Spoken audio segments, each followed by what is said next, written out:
Atin pong tatapusin ang 1 Thessalonians. Palakpak naman dyan, tapos na. Matatapos na mga kapatid. Sa susunod na linggo ay nasa 2 Thessalonians naman tayo. Ang title nito ay Paul's Prayer, Greetings and Charge. Ang unang bahagi po ay tatalakayin natin yung Paul's Prayer for his readers o yung mga nagbabasa ng kanyang mga isinulat, particularly ang church ng Thessalonica, at sinabi niya na itong isinulat ko sa inyo ay tiyakin ninyong mababasa sa lahat ng mga iglesia o sa lahat ng mga simbahan noong panahon na yon. At syempre hanggang sa panahon natin ngayon. At dito po sa verse 23 na binasa natin kanina sa ating Bible reading,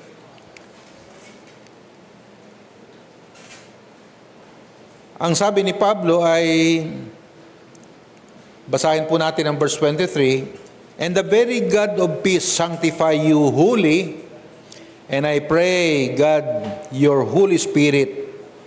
No? "And I pray God your Holy Spirit, Holy Spirit, and soul and body be preserved blameless unto the coming of the Lord Jesus Christ." Napakaliwanag po ng mensahe ni Pablo na yan. Unang tatalakay natin ay yung direksyon ng kanyang panalangin. Siyempre, ang direksyon niyan ay sa Diyos ng kapayapaan. Amen? Yan, ano? "And the very God of peace."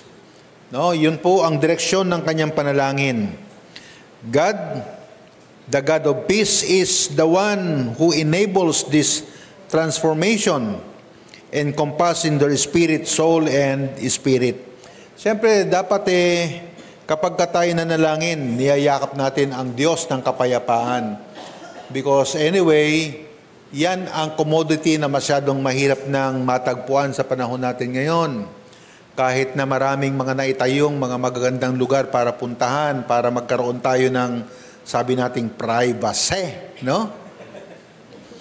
Pero talaga kahit na sabi nating nagbabakasyon tayo for privacy, no? Talagang walang privacy. Kasi yung agam-agam natin, yung pag-aalala natin, hindi naman dun sa lugar, hindi naman sa nakukuha yan sa pinupuntahan natin Nasa utak yan nasa puso yan, di ba? Yan talaga mga kapatid. Kaya walang hanggan at walang patumangga yung pag-ikot ng mga Pilipino. Hindi lang Pilipino. Kita ninyo mga flights ngayon, no? Punta kayo sa airport, naku, talagang kala mo napakayayaman ng mga tao. No? Talagang, bakit? Kasi pasyal dito, pasyal doon. Wag na lang tayo pumunta, punta na lang tayo sa malls. No? Kaya ayaw ko nang pumunta sa mall tapos pagka dyan ako pumupunta sa mall na yan, marami nakakita sa akin samantalang naglalakad lang ako doon.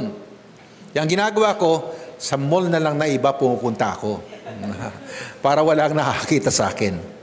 No? Yan mga kapatid, the direction of his prayer to God, no? To God of peace himself.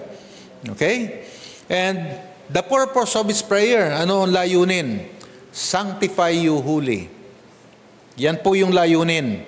Paul expresses his prayer for the complete sanctification of believers, kompletong sanctification of believers.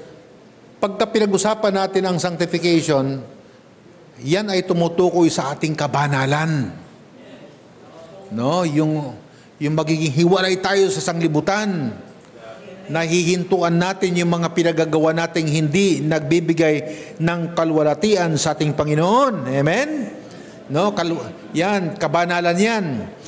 Encompassing their entire being. Kaya nga kasama yung spirit, soul, and body. Yung entirety ng iyong pagkatao ay banalin ng ating Panginoon to be preserved blameless until the return of Jesus Christ. Yan, mga kapatid, hindi lang pang sa ngayon, kundi hanggang sa muling pagbabalik ng ating Panginoon. And the very God of peace sanctify you wholly, ang sabi po ni Pablo. This part of the verse tells us about God who is the source of sanctification. Huwag po nating isipin na ang source of sanctification ay pagka yumaman ka, pagka nagkakotse ka. Hindi, no? Hindi yon. Pagka nagkaroon ka ng 1 million o 2 million o isang kung ilang milyones yan o 1 billion sa bank account mo, magiging banal ka. Hindi po yan, mga kapatid. Ang source ng sanctification ay walang iba kundi ang ating Panginoon. This emphasizes the completeness of the process. No, ang gusto ni Pablo, mga kapatid, ay kompleto. Hindi ka lang banal ngayon hanggang bukas. Pagkatapos ng bukas, bahala na lang. Hindi po. No, kompleto until the coming of the Lord. No? Pangarapin natin 'yun, mga kapatid, na hindi ka lang faithful, na hindi ka lang naglilingkod, hindi ka lang active ngayon. Ngayong ikaw ay binata o dalaga, o ngayong ikaw ay single pa lang. Dapat hanggang, kung hindi man tayo datnan na muling pagbabalik ng ating Panginoon, hanggang sa huling hibla ng ating mga hininga. Amen? Yun po, mga kapatid, ay magandang pangarap. Yun ay magandang goal. Okay? Now, it suggests that God's work in a believer is meant to be through and transformative. Yan po, mga kapatid, tinitiyak at gustong ipaunawa sa atin ni Pablo, kaya nga, until the coming of the Lord Jesus Christ, na ang trabaho o ginawa ng Diyos sa ating mga buhay ay thorough, talagang pinaghusayan at transformative. Nakapagpapabago ng buhay. No? At ang pinakamagandang pagbabago ng ating mga buhay ay kahit sabihin nating salat tayo o hindi tayo masyadong masagana, ay ramdam at nararanasan natin yung kapayapaan. Kasi ang Diyos lang ang tamang source ng kapayapaan. Through the Holy Spirit, He continues to demonstrate His mighty power to transform someone like me. O, kasama po ko dyan, kasama sa kayo dyan, into something beautiful for Him, no? Yun, itatransform ako ng ating Panginoon para mas maging maganda para sa Kanya, so that the glory of His Son, Jesus Christ, can be seen, shining through. Oh, no? Pagagandahin ka para sa Kanya. Hindi lang naman babae ang pinagaganda, pati lalaki pinagaganda rin. No? Para sa ating Panginoon yon. One of the most amazing thing about the Lord is that He will continue to grow and mold me into His image. Kaya ang sabi niya, and I pray, God, your Holy Spirit and soul and body be preserved blameless. No? Preserved na. Ma-preserve. Hindi para mamamify. No? Kundi maging ka-image niya, blameless. Yung blamelessness na yan, mga kapatid, ay image ni Kristo yan eh. Amen? Yeah. Image ni Kristo yan, yung maging walang kapintasan, walang maisisisi, walang masisilip. No? Paul's prayer extends to every part of the believer. Kaya, spirit, soul, and body. Yan, mga kapatid, yung lahat ng sulok ng ating pagkatao, ipinapanalangin ni Pablo ay banalin ng ating Panginoon. Hindi lang ngayon, hindi lang bukas, kundi hanggang tayo may buhay o hanggang sa muling pagbabalik ng ating Panginoong Hesukristo. Okay? It indicates that sanctification is not just a spiritual process, but impacts the believer's inner being and physical existence. Ang kabanalan na yan, mga kapatid, ay hindi lamang sa spiritual, kundi yan ay nakikita rin sa physical. No? Paano? Yes, sanctification in a Christian context is understood as a transformative process. Oh, the physical, di ba, mga kapatid? Kasi transformative process ito that affects not only the believer's spiritual life, but also their inner being and physical existence. This process extends beyond the spiritual realm, impacting the inner self, including the heart and the mind. No, pati yung isip natin, pati yung puso natin, apektado. ng sanctification na ito. It involves the transformation of character. Physical yan. Although nag-umpisa yan sa loob, pero nakikita yan, nararamdaman yan. Di ba? Ano ba sa Tagalog ang character? Ugali. Di ba? Or behavior. With the believer's desires increasingly aligning with Christ. Although, nag-uumpisa yon sa loob, kung hindi, pero nakikita yan, ina-align natin yung ating mga lakad, yung ating mga sistema, yung mga diskarte natin, no? Ayon sa kalooban ng ating Panginoong Hesukristo. Aligned. No? Aligned. It involves a transformation of character. Pati, nag-i-increase din yung ating alignment ayon sa kalooban ng ating Panginoon. Although most of the time, sanctification is emphasized as a spiritual process, sanctification also affects a believer's physical life. Apektado pati physical life. It leads to a desire to honor God in the aspect of life. No? Yung party mo, yung kasiyahan mo, lahat ng mga gagawin mo sa iyong buhay ay lahat naka-align sa kung ano ang ikalulugod ng ating Panginoon, including actions and interactions with others. Kitang-kita yan kasi kasama yung action natin at interaction sa ating mga kapwa mananampalataya o sa ibang tao. The Holy Spirit plays a crucial role in sanctification, working within the believer to empower them to live a life pleasing to God. Yan mga kapatid, no? Yan po ay gawa, yan ay trabaho, yan ay pagkilos ng Espiritu ng Diyos. Very crucial yan sa Christian o sa spiritual life natin. No? Napakahalaga nito. Kasi nag-work siya within the believer, empowering every believer to live a life pleasing to God. Alam niyo mga kapatid, para maipamuhay natin ang buhay na nagbibigay ng pleasing o kaya ay kagalakan sa ating Panginoon, kailangan natin ng power. Amen? Hindi lang yung mga nasa networking ang sumasagot ng power. Dapat tayo rin. Power. Kasi kailangan talaga natin ng power. No? Para makaranas tayo ng buhay na naka-align talaga sa kalooban ng ating Panginoon. Sanctification is not about achieving sinless perfection in this life, but rather about a continual process of growth and transformation that will be completed in the return of Christ. Yan mga kapatid. Kaya, unto the coming, sabi ni Kristo, di ba? Sabi ni Pablo, sa verse 23, unto the coming of the Lord Jesus Christ. This points to the eschatological aspect of sanctification. Ano yung eschatological? Ang eschatology, mga kapatid, is studies of the last things about the coming of the Lord. Nagamitan lang natin ng eschatological para medyo maganda naman, di ba? Para merong arrive. Amen? Eschatology, the coming of the Lord, kasama po yan sa subject ng eschatology. Okay? The goal is to be preserved blameless. Yun ang goal natin. Yun ang goal ng sanctification, na tayo ay ma-preserve. Amen? Kaya kahit na meron mga taong sabog-sabog ang buhay, pagka pumasok dito, inaayos natin. Yan ang trabaho ng church, inaayos. Hindi kinokondemn. Di ba? Natutuwa tayo yung mga pumapasok ditong sabog ang buhay ay willing na ayusin.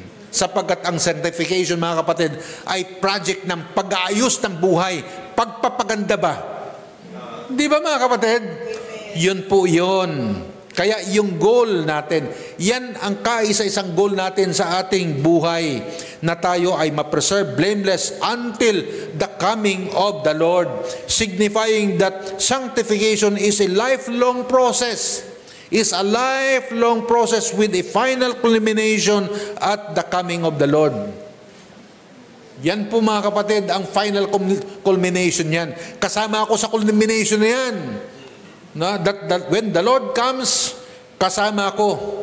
No? At doon natin makikita ang completeness ng sanctification process. Sapagkat doon tayo ay ego-glorify na. No? Kapag ka glorified na tayo, perfect na yun. No? Perfect na. At Christ's second coming, believers will experience glorification. Yan po mga kapatid, glorification. The final stage of salvation. Kaya ang kaligtasan natin hindi pa tapos. Kahit sure na tayo. Hindi pa tapos ito. Bakit? Kasi meron pang glorification. Naintindihan nyo mga kapatid? No? Ang justification tapos na. Ang sanctification, hindi pa. Because it will end or will culminate to glorification. Okay? The final stage of salvation where they will be fully transformed. Wow, magta-transform tayo, no? Magiging Vostel 5 na ako. Vostel. Oh, no? Hindi ko ma-pronounce yung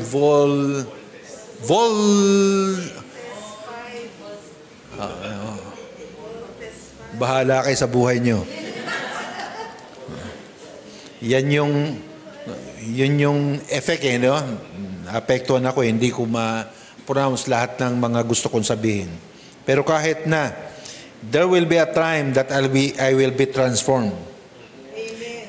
And receive glorified body. Ang glorified body na yan, free na yan sa kasalanan. Yes. Kaya nga magiging banal na tayong lahat kasi malaya ka na sa kasalanan. Kahit anong gawin mo, kahit hindi ka mag-isip, hindi ka na magkakasala. Ganon yun. Ngayon, kailangan mong isipin para hindi ka magkasala Kailangan talagang conscious. Oh, no? Kailangan talagang sober. Oh, no? At fixed state ka. Kasi kapag ka nawala ka sa fixed state mo, magkakasala ka ngayon, mga kapatid. No? This event marks the completion of sanctification. Kompleto na mga kapatid, no? And the ground of prayer, ano yung ground ng prayer ni Pablo? Oh, sabi po niya sa verse 24, faithful is He. Now, ang Diyos ay tapat. Yan mga kapatid, the ground. Faithful is He that calleth you, and who also will do it. This verse emphasizes God's faithfulness. Yan, kaya faithful is He. Kasi nag-emphasize ito ng katapatan ng Diyos. Nakita natin how many times that we've not been faithful. Aminin man natin na niya o hindi. Pero mga kapatid, obvious yan. Amen? Obvious na obvious yan mga kapatid. Oh. Many times, nakikitaan tayo ng unfaithfulness. But God is faithful. No? Faithful siya in fulfilling His promises and completing the work He begins in believers. Tandaan natin mga kapatid na kung ano ang meron tayo ngayon, yan ay work ng Diyos at siya ang pinagmulan ng work na ito. At siya rin ang magtatapos. And that is His promise. And that is going to happen for sure. Why? Because He is faithful. Amen? Faithful ang ating Panginoon. It's a statement of confidence in God's character. No? Ang Diyos ay tapat and His ability to sanctify and preserve believers until His coming, until the Lord's coming.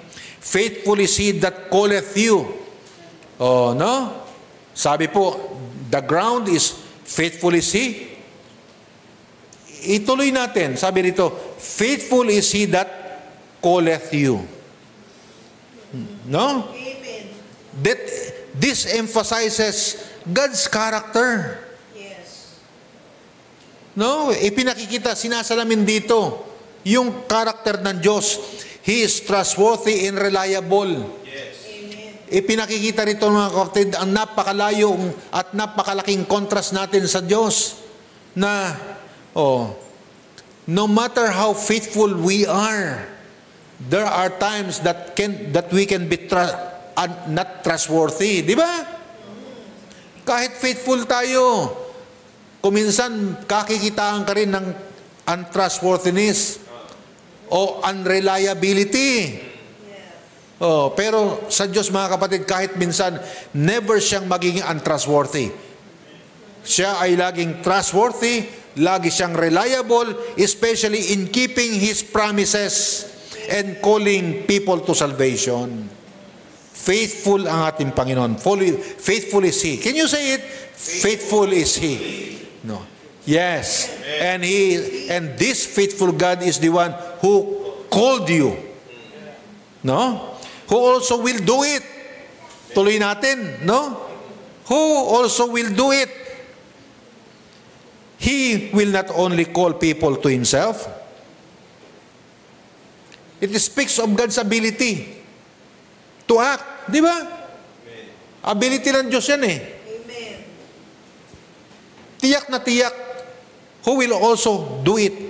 He will not only call people to Himself, but He will also see the work through to completion, sanctifying them and preserving them.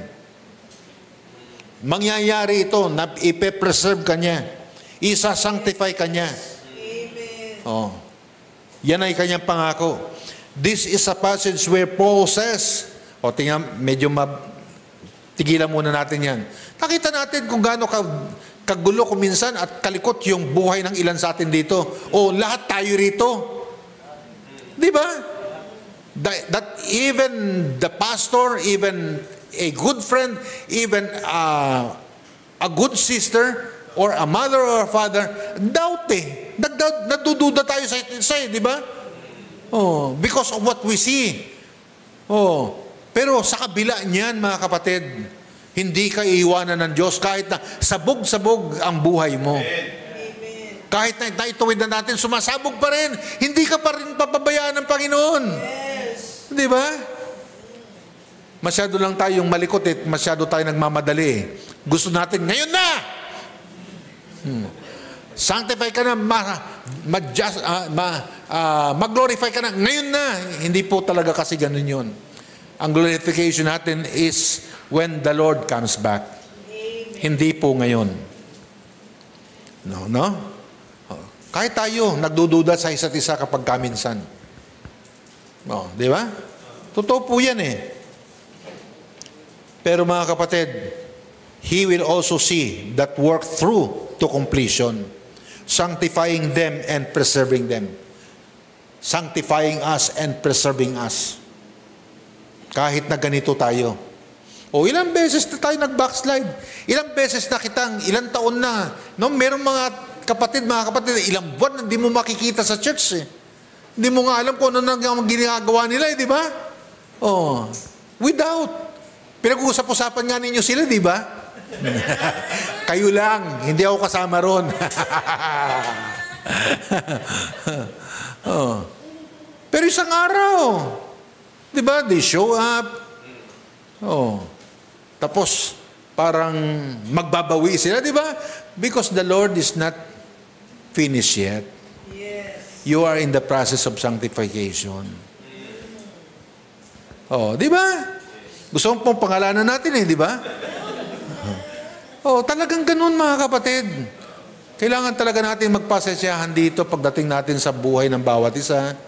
Because we're not perfect. Di ba? Mas naiintindihan ko ito ngayon eh. Dati, kapag bumaba ang attendance, sisigaw na kagad ako.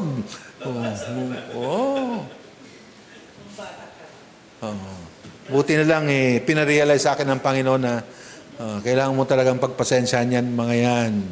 Ganyan talaga yan. Kaya nga, binuksan na natin ang online. Para kung hindi ka available, go online. Lahat ng opportunity, lahat ng ways na pwede natin buksan para lang masagot at mabigyan natin ng opportunity ang bawat isa na mapaalalahanan. This is a passage where Paul prays the Thessalonian complete sanctification or holiness and preservation until the coming of Christ. he expresses confidence that God, being faithful, will make this happen. Yan, no? Gagawin ng Diyos yan. Tiyak na tiyak. He assures believers that God's faithfulness extends to their entire being. Spirit, soul, and body. Yan ang entire being natin eh. And that He will ensure, titiyakin niya that steadfastness or yung ating steadfastness, katatagan. Until then, nagiging matatag tayo. O di ba? Kung minsan nagkatisod-tisod ka na, natisod ka sa pastor, natisod ka sa pastor's wife, natisod ka doon sa mga worker natin, natisod ka sa sistema natin, pero nandyan ka pa rin. Amen. Sana hindi natin angkinin yan na katangian natin. Alam niyo, biyaya yan. Yes. Na nakapagtitiis ka ng ganyan. Grace ng Diyos yan. Extended para yung steadfastness mo manatili Amen. until the end. Okay?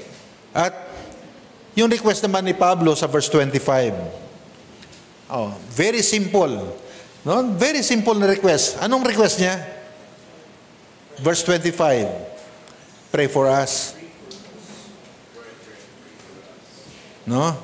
Brethren, pray for us. Very simple yan. Di ba? Hindi pa natin magawa. Sabay banat eh, di ba? Pray for us, ang sabi, no? This shows us the importance of prayer within the Christian community. Within the Christian church, mahalaga mga kapatid ang nagpapanalanginan. And the need for mutual support among believers. Mutual support yan eh. Wala naman tayong perang pwedeng i-extend eh. Wala naman tayong milyonan na pwedeng gastusin eh for someone eh, di ba? But we can pray. Di ba mga kapatid?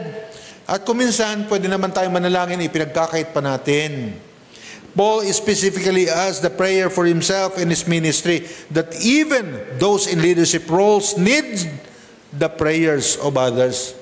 Dito mga kapatid, pinakikita ni Pablo na yung mga may mga matataas na tungkulin o ginagampanan sa ministry ay nangangailangan din ng panalangin ng iba.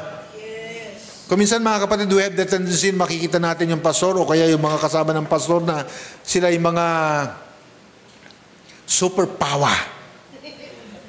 Hindi po. Yes. Hindi mga superpower yan, mga yan.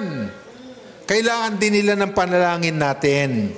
This is the closing remarks of Paul's first letter to the Thessalonians.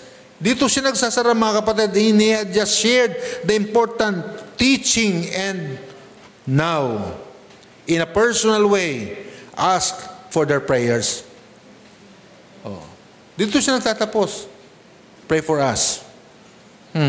Huwag naman nating ipagkait yan. No? This is my personal request from you. And others' personal request to others also. Panalangin ninyo. Amen. Amen? Amen. Yan, he had just shared important teaching. Now, and now, in a personal way, ask for their prayers.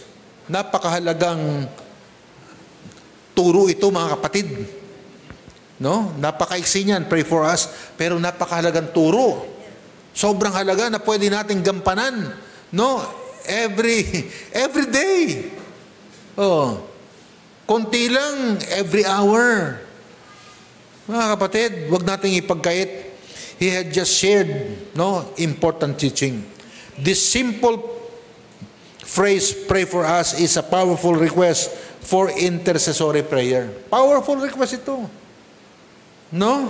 It shows that Paul and his team valued the prayers of the Thessalonian believers. And I also do. No? Binavalue ko yung panalangin ng bawat kapatid. Gano'n man kaiksi yan. Basta't ipinalangin ako, I value that. Kasi yan ang sinabi ni Pablo sa atin, binavalue niya yan. It underscores that prayer is not just a personal practice, but also a vital aspect of Christian fellowship and mutual support. Mutual support yan mga kapatid di ba? Oh, gusto natin magsuportahan sa isa't isa, magpanalanginan na lang tayo.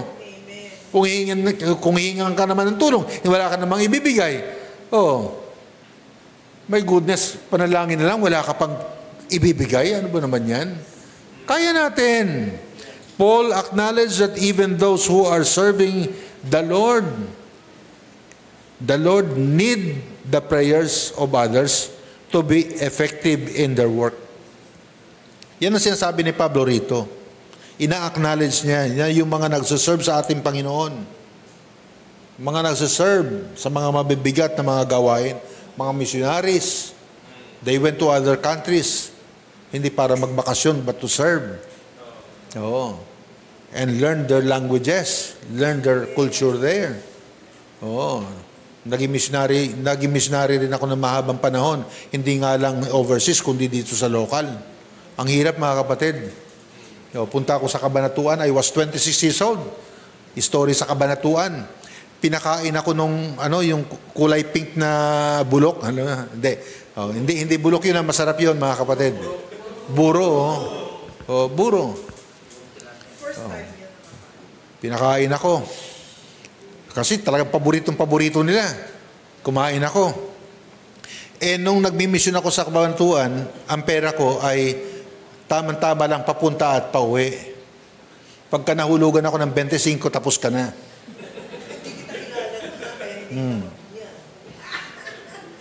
Dahil urirat sa akin, pilit, kumain ako ba? Umuwi ako ng last trip Kasi Lunes walang pasok. Wala kaming pasok sa seminary. So ang gagawin ko, magbiyahe ako sa Kabanatuan. Yun lang ang free time ko para magmisyon, para mag-umpisa ng church. May mga tao ron, talagang, Pastor, ang sarap dito. Talagang mamimiss mo ang langit pagka hindi mo tinikman, sabi. Tinikman ko. At masarap nga naman, naparami. Uwi ako ng last trip. Naku, pambiro, kumulo ang tiyan ko, talaga hindi sa Bulacan. Last trip yun. Bumaba ako sa Bulacan. Gumawa ako ng paraan doon para grabe. Nakaupo ako, nag-aantay ng first trip para makauwi ng Manila. Kaso walang pamasahe. Kawawa talaga. Lahat ng pakiusap. Ewan ko kung meron akong kasinungalingan na sinabi rin doon. Hindi ko na matandaan mga kapatid. Makauwi lang. Grabe mga kapatid. Hindi ako talaga natuto. Inulit ko na naman yun. Ganon din naman. Kumulo ang tiyan ko. Sa Bulacan na naman. 2 beses yun. Pangatlo, never. Hindi na ako pumayag talaga. Talagang sira ang tiyan. Talaga mga kapatid. Kaya antayin natin yung pastor doon, yun yung magiging speaker natin sa 18th anniversary. 18th anniversary.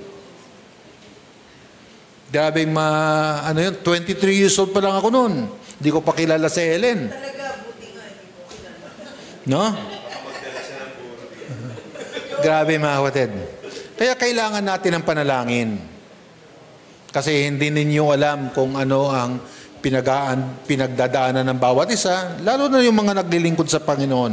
It encourages believers to pray for their leaders, for their pastors, missionaries, and all those engaged in ministry, recognizing their need for divine guidance and strength. Kailangan ng divine guidance at saka strength. It also reminds us of the importance of praying for one another in all aspects of life. Kailangan. Okay? Nasaan na tayo ngayon? Second point. Second point pa to?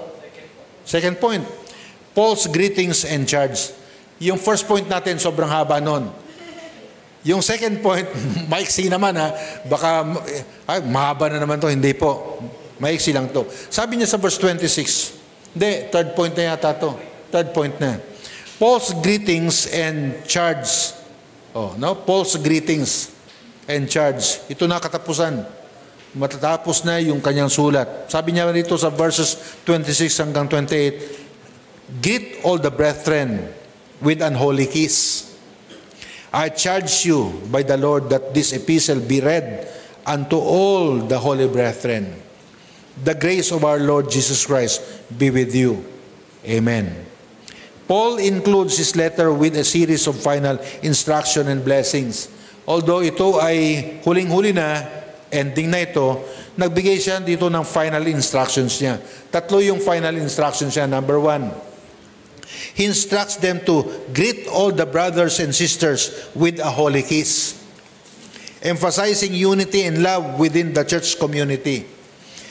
This practice common in early church symbolized love, peace, and fellowship among believers. It's just happened na dito sa Pilipinas, hindi natin kultura ang paghahalikan. Sa Amerika, talagang yung pastor doon, mga kapatid, ang linis-linis pag-umpisa ng service. Pagkatapos ng service, kung ano-ano ng kulay. Culture eh. Talagang kung ano-ano, may lipstick, may makeup, iba-iba. Tapos sabihin ko, brother, it seems that you need another dry cleaning. I do that every Sunday, sabi niya. Kasi iba-iba na talaga kulay. Hindi mo na talaga pakikinabangan. Kasi talagang lahat ng mga babae doon, humahalik. Humahalik sa mga lalaki, humahalik sa mga babae.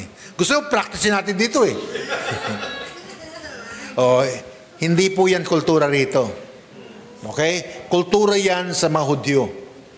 Kultura nila yan. Okay? So, yun po mga kapatid. Hindi ko nakita natin sa Bible ay practicein na natin. Depende yan sa kultura.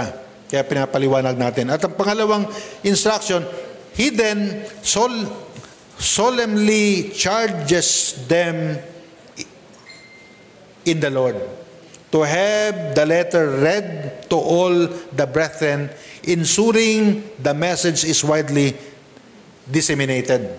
To make sure na ang sinulat niya ay mapapakinggan ng lahat ng mga Kristiyano noong panahon na yon. Ganon talaga noon mga kapatid. Kaya nga inimprint eh. Dati kinokopya ang Bible para dumami. Tamo ang laking hirap. Ngayon imprenta na. Kaya hanggang ngayon, binabasa pa rin natin. Naintindihan niyo mga kapatid? Yan, Yan po yung kanyang charge. Okay? This highlights the importance of communal understanding in shared faith. Ini-ensure, tinitiyak yung communal understanding. Pare-pareho ng understanding. Pare-pareho ng pagkaunawa. Kaso dumami tayo ng sobra, iba-iba na ang interpretasyon. Kasi hindi na po pwedeng paliwanagan lang ng isang tao, ng isang letter, ang ilang mga churches. Ang dami na nating masyado. At least, nagkakaiba-iba man, at least, wag sana sa major. Yan. Ibig sabihin mga kapatid, wag babaguhin ang paniwala natin sa kaligtasan, wag babaguhin ang ating paniwala sa muling pagbabalik ng ating Panginoon. Mga ganon. Okay? And finally, matatapos na po tayo. And finally, he renounces a blessing. He pronounces a blessing. Amen. He pronounces a blessing. Sabi niya, the grace of our Lord Jesus Christ be with you. Wishing the grace of the Lord Jesus Christ upon them.